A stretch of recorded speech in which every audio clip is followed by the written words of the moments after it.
I abbreviate variables on both sides. I call it VOBs. Variables on both sides. I don't feel like writing all that out. Do you blame me? Do you blame me? No. All right. So let's start off. Before we get to the variables on both sides, let's start off with something simple. Like 3x. That marker's not cooperating. It's brand new. And it's not working very good. 3x plus 11 equals, let's go with 31. No, 41. Let's say we were going to solve this simpler equation. Here's my advice when you're solving equations. Draw a line down the equal sign. I like for kids to do that because now you can clearly see what's on the left side and what's on the right side because they have to be equal. Do you agree? Yes. This side really has to equal 41. So does this side. So, to solve it, and you might be able to do this one in your head, it's not a hard equation. Our goal is to get x all by itself.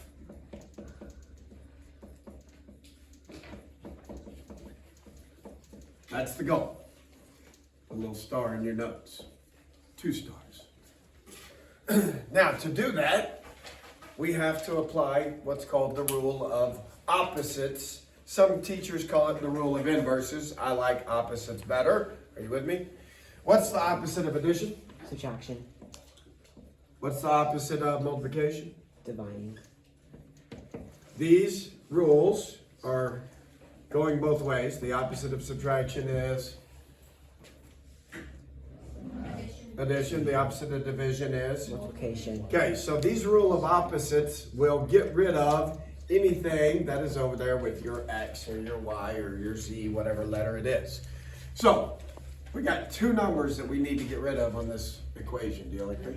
Because our goal is to get x all by itself. All right, which one do I have to get rid of first? Isaiah? The 11. Good. If there's any addition or subtraction, we're going to get rid of that first. So what's the opposite of plus 11? Minus 11. Minus 11 from both sides. Once we do that, 11 minus 11 turns out to be nothing, 0. What's left over here? 3x. And what's left over here? 30. 30. 41 minus 11 is 30. Now we're almost done. X is almost by itself. What do I need to get rid of now? The 3. No, not the x. We just need to get rid of the 3. We're going to leave x right where it is. What is 3 doing to x? Is it adding, subtracting, multiplying, or dividing? Multiplying. It's multiplying. I agree. So what's the opposite of multiplying? Dividing. We're going to divide by 3. And we now know the answer to what number x should be. What number should x be, Bailey? 10. 10. 30 divided by 3 is 10. Now, you should have learned how to solve simple equations last year, 7th grade. Hopefully you did. And that was all review. But it's an important review because if you don't know all that good stuff, then you're going to struggle on today's because today's is a little bigger, a little more challenging. So let's look at an equation that has variables on both sides.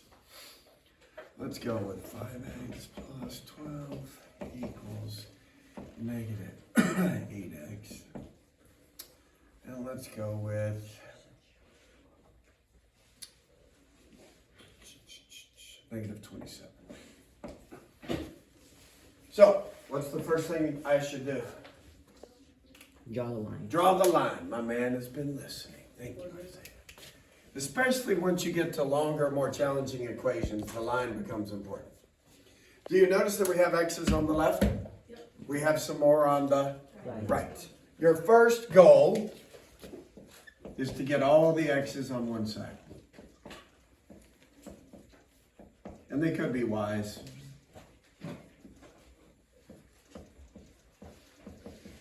Now, that's our first goal. Step 1. It really doesn't matter which x you move. You can move this x over here, or you can move this x over there. But I'm going to give you some advice. This is not a rule, this is just my advice. Y'all want it? Okay, here's my advice. I always move the smaller x. And again, this is not a rule, because if you move the bigger one, you can still get the correct answer. Are you with me? Your life is going to be easier if you do what I advise you to do. Always move the smaller x.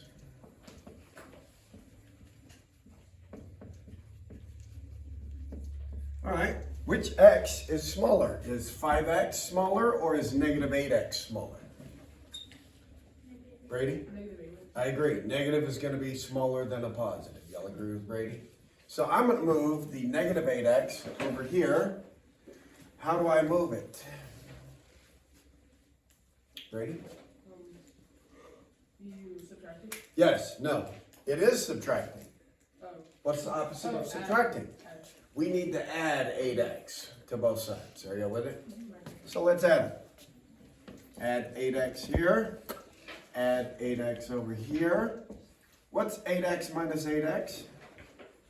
0. It's gone. Nothing left there. What's 5x plus 8x? 5 plus 8? 13x. 13x. Did I do anything with the 12? No. Bring it down. If you want to put a little arrow, that's fine.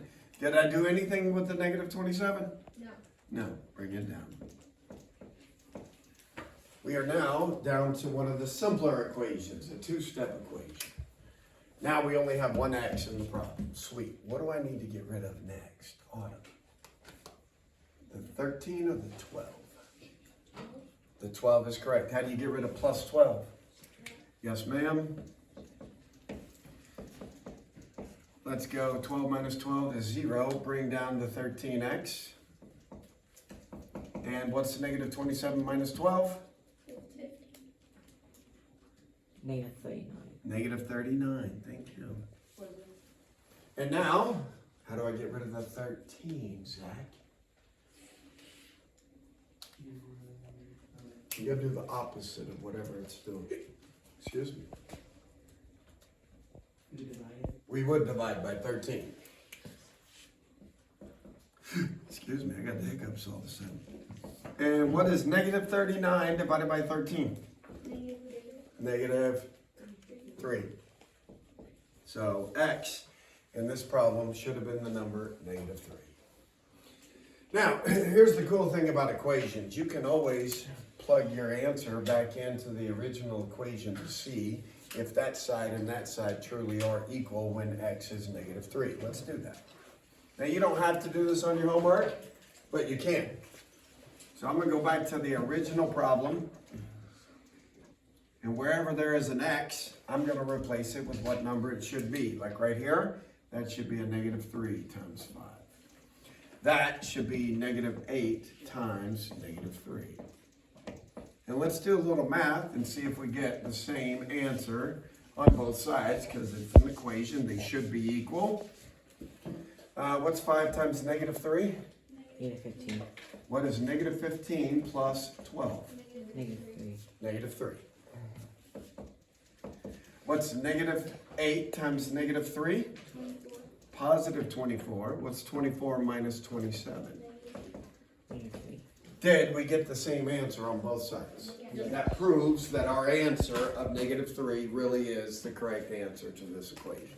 Because it makes the equation equal. That left side's negative 3, the right side's also negative 3. Now, that just happened to be the same answer as my answer. Are you with me? Okay. It may not always be that way. It might be 10 equals 10 when I plug in negative 3. Does that make sense? Okay. Or 20 equals 20. Or negative 700 equals negative 700 once you plug it in. Let's do another one. So step 1, get all the x's on one side. And my advice is to move the smaller one. Does anybody know why I give that advice?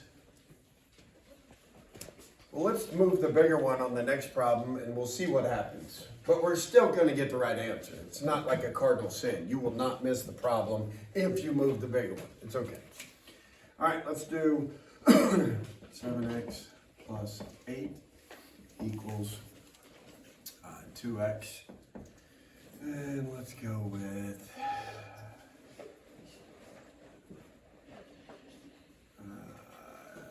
43.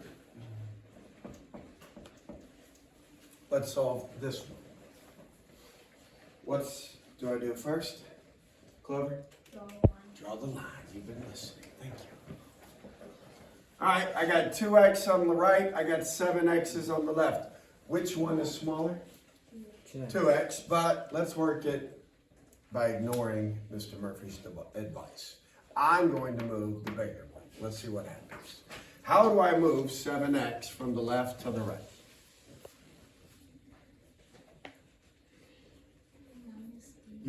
No, we're moving 7x. We're trying to get this x over here. Divide. Nope, we're not trying to just move the 7. If you divide by 7, you're only going to get rid of the 7. The x will still be there. I want to move the 7x over there. I'll give you a hint. To move something from right to left, always do addition or subtraction. Are you with me? If I want to move 7x, I either need to add it or subtract it. Which one? Subtract. I got to subtract because it's positive 7. So look at what happens when I subtract 7x. What's 7x minus 7x? Nothing. It's gone. Bring down the 8. What's 2 minus 7? -5. Plus 43. Have y'all figured out what happens if you move the big one? This number will always be negative. And I have found that when you get a negative, somebody's going to mess the negative up. Are you with me?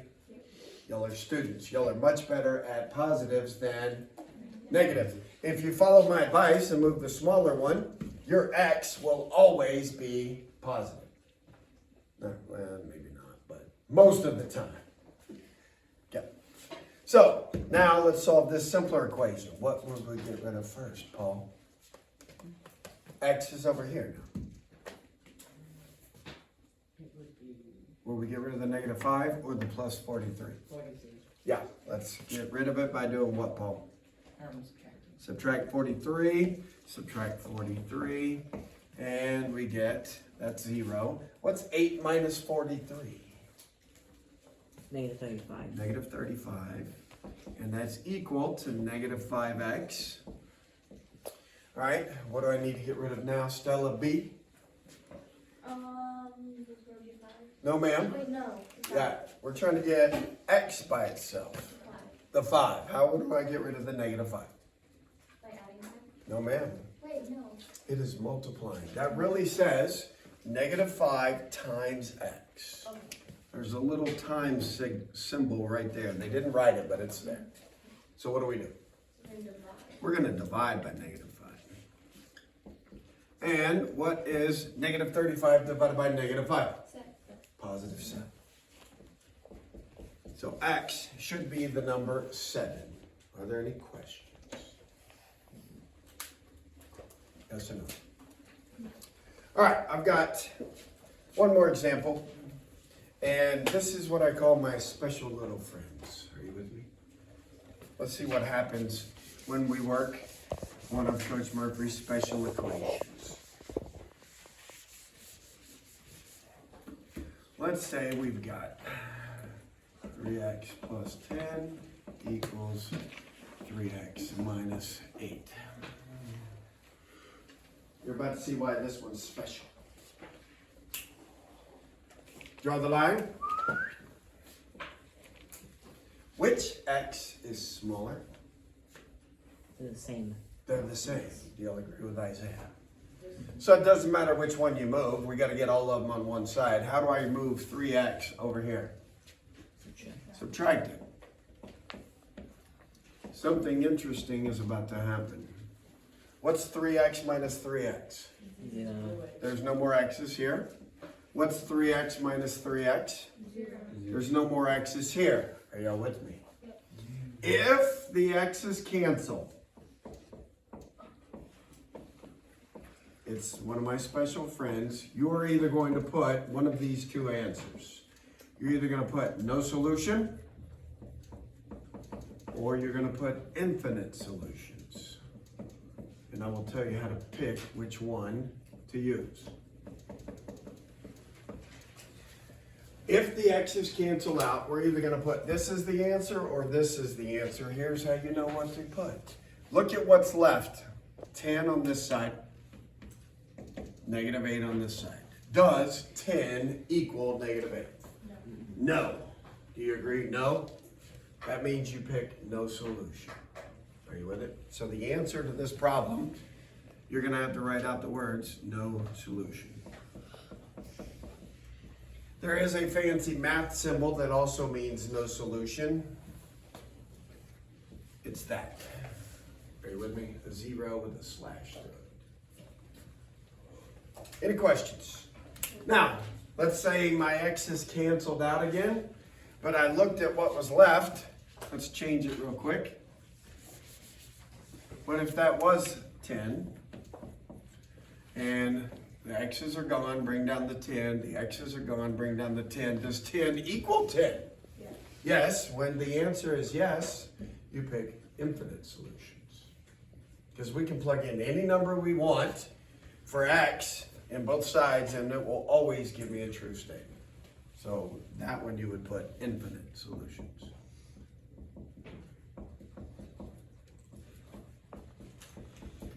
Okay, questions so far? All right, I think you're ready for the homework.